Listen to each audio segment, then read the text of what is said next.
million people worldwide. It is currently being re-released to celebrate its 10th anniversary. And I sat down with the pastor to talk about the book and even asked him to share his opinion of President Obama. Take a look. And joining us now, the pastor of Saddleback Church and the author of A Purpose-Driven Life, Rick Warren. How you been? Good to see you, Sean. Long time. 32 million copies. A survey was done that The Purpose-Driven Life was read by, what, 20% of the 20% of America. That's 60 million people. Yeah. But that was 10 years ago. And you give 90% of the proceeds to charity. Yeah. Well, that's rare. Yeah. It's usually the opposite way for most people. I could have gone out and bought an island and had people serve me little drinks with umbrellas in them the rest of my life. But you know, when you write a book and the first sentence says, it's not about you, then you go, well, okay, the money's not for you either. All right, I'm not going to spend a lot of time on politics. Let me ask you then, do you think, 5 years ago, if I said to you, after 30-some-odd states, California, I believe, twice you told me before we came on the air, voted against gay marriage. Yeah. All right, but this year it changed. Would you have thought 5 years ago that would happen? Would you have thought 5 years that Colorado would legalize marijuana for recreational use? And what does that tell you about American society? Because some people think that this is evidence that America morally is shifting and changing, and the culture has shifted and changed. Well, there's no doubt about that. Each generation, the morals do shift and do change, and we can see that in a lot of different areas. But a lot of it often has to do with how things are framed. You see, if you take an issue and you frame it as a rights issue, well, then everybody goes, well, I believe in free rights, okay? And honestly, I think what we have to look at is, are we looking to the government to bring moral recovery to the nation? The answer is, you better not.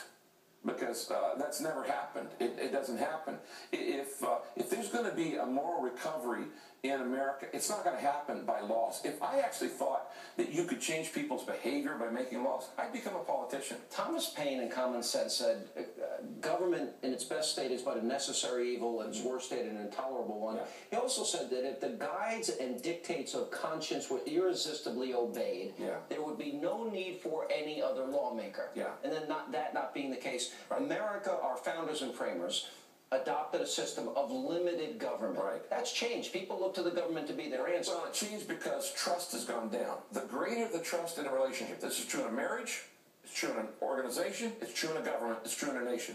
The greater the trust, the fewer rules you need. The less trust you have, the more you start having to say, well, let's make a law for that one, let's make a law for that one. What often happens, like in an organization or a corporation, somebody gets off base, so they make a law to rein it in, and 90% of the other people who weren't going to even bother them, but now they're hindered by this law. So you get more and more regulations for the few people. You don't seem concerned, though, to me, and I would have thought you might have been. And, for example, I knew Jerry Falwell, the moral majority. I would have thought you'd be a little more concerned that maybe America has lost touch with in some ways. No, absolutely. I do believe that. I absolutely do believe that. In fact, Will Herzberg, who was a Jewish philosopher of the previous generation, called it the cut flower syndrome. And what it is flowers are beautiful, but if you cut them and you put them in a vase, they're going to stay beautiful for a period of time, but eventually they're going to fade because you cut them off from the roots. As America is cut off from its moral and spiritual and ethical roots, we're now seeing the flower fades. I actually had a debate with this in People's Hall in Tiananmen Square with the communist government a number of years ago. And I told them, I said, you guys want the economic success of the West without the moral and ethical underpinnings. I said, capitalism works because there's a Judeo-Christian basis underneath it that says treat people well, treat them with integrity, take care of people, things like that. If you take that out, you just take raw greed, you get what happened in Russia, oligarchs. You trade one group of thugs for another. For example, if somebody is a virgin till they're married, they are considered odd. If people now regularly in greater numbers live together, abortion on demand is settled, at least according to the polls. We're seeing those barriers fall. Now you add to that gay marriage, drug legalization. What is that? You're a pastor. Those are things you disagree with, right? Absolutely, I disagree with. What I don't agree with is that the way to stop them is law, and I tell you why. Because by the time something gets into the water, it's already downstream. Politics is always downstream from culture.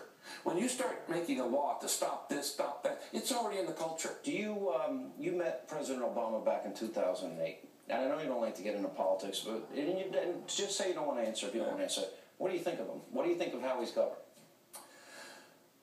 I think every leader disappoints. And there are certain things that President Obama has done I'm deeply disappointed in. I'll just leave it at that. And that is all the time.